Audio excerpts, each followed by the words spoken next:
नहमदुहु व नुसल्ली अला रसूलिहिल करीम अम्मा बाद फ़अऊज़ु बिल्लाहि मिनश्शैतानिर रजीम बिस्मिल्लाहिर रहमानिर रहीम। अस्सलामु अलैकुम डियर व्यूअर्स, आपके favourite informative channel Furqan TV से आपकी खिदमत में हाजिर हैं। हमारा आज का टॉपिक है मैयत पर रोना।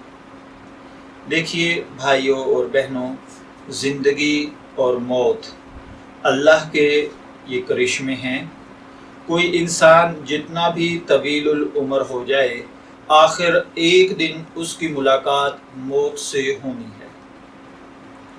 और जितनी भी कोई तवील उम्र पाले, आखिर एक दिन इस लाइफ के आगे फुल स्टॉप लगना है और इस ज़िंदगी ने ख़त्म होना ही होना है। लेकिन इस ज़िंदगी के ख़ात्मे के ऊपर जिस दिल पर यानी जो वारिस होते हैं, उनके दिल पर बहुत तकलीफ़ गुज़रती है। गम का पहाड़ टूट पड़ता है। इस पहाड़ के टूटने का आप ये देख लीजिए कि मुख्तलिफ़ रिवायात जिनका मफ़हूम ये है कि मैयत वालों को खाना पकाने से रोका गया, बाहर वाले उनका इंतज़ाम करें, क्योंकि घर वाले गम में इतने मुब्तला होते हैं कि शायद उनको खाने पीने की फ़िक्र नहीं रहती। बीवी के लिए कहा गया कि वो इद्दत में बैठे। घर वालों के दीगर अफराद के लिए कहा गया कि वो 3 दिन तक सो करें। ये इतना गम और इतनी तकलीफ़ है कि इसके ऊपर कुछ भी मैं अगर अर्ज़ करूं तो मौत का गम, मौत की तकलीफ़ शायद मैं बयान न कर सकूं। और ये इतनी शिद्दत होती है कि इंसान न चाहते हुए भी आँखों से आंसू बह पड़ते हैं।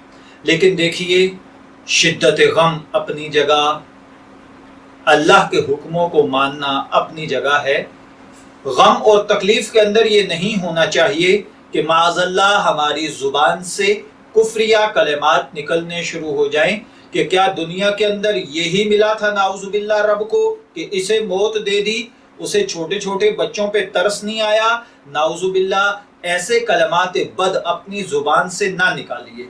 और ये कलिमात अदा करने वाला या करने वाली अगर शादीशुदा है तो आप उलमा से जाकर, मुफ्तियाने किराम से जाकर मसला पूछिए। ऐसे कलिमात बद कह देने से बाज़ औक़ात निकाह टूट जाता है और ये कलिमात कुफर होने की वजह से इंसान कुफर में चला जाता है, जिसका अपना वबाल और अपना गुनाह है। इसलिए कभी भी अपनी ज़ुबान से ऐसे अल्फाज ना निकालें जो अल्लाह की शान के खिलाफ हों। हम अल्लाह को मशवरे देने वाले कौन हैं कि इसे मौत ना आती किसी और को आ जाती। हम अल्लाह के सामने अपनी बात रखने वाले कौन हैं? हम अल्लाह को मशवरे देने वाले कौन हैं? मेरे भाइयों और बहनों, मौत तो ऐसी हकीकत है कि जिससे बड़े के बड़े वली को भी वास्ता पड़ता है, बड़े से बड़े कुतुब और अब्दाल को भी इससे गुजरना पड़ता है। हाँ, हम मुसलमान हैं, हमारा अकीदा और ईमान ये है कि मुसलमान मरता नहीं, इंतकाल होता है। इंतकाल का मतलब मुंतकिल होता है, वो इस दुनिया से दूसरी दुनिया में मुंतकिल हो जाता है। तो प्यारे भाई, मुसलमान को तो मौत नहीं होती, तो इसलिए गम कीजिए, अफसोस कीजिए, लेकिन इतना ना करें कि आप नौहा करें, मुंह पे थप्पड़ मारें, बालों को नोचें, कपड़े फाड़ लें और ऐसे ऐसे कलमात बद कहें कि उससे कलमात कुफर कहने का गुनाह भी आता हो और इंसान अपने ईमान को भी धो बैठे। नूहा करने वाले के हवाले से एक रिवायत है, अल्लाह ताला कमी बेशी मुआफ़ फरमाए, नूहा करने वाली अगर अपनी मौत से पहले तौबा ना कर ले तो उसे क़यामत के दिन गंधक का कुर्ता और खुजली का दुपट्टा पहनाया जाएगा। मुस्लिम शरीफ में भी ये हदीस है और ये भी रिवायत है कि वो जन्नत और दोज़ख के दरमियान खड़ा कर दिया जाएगा। गंधक का कुर्ता होगा और मुंह पर उसके आग खेल रही होगी।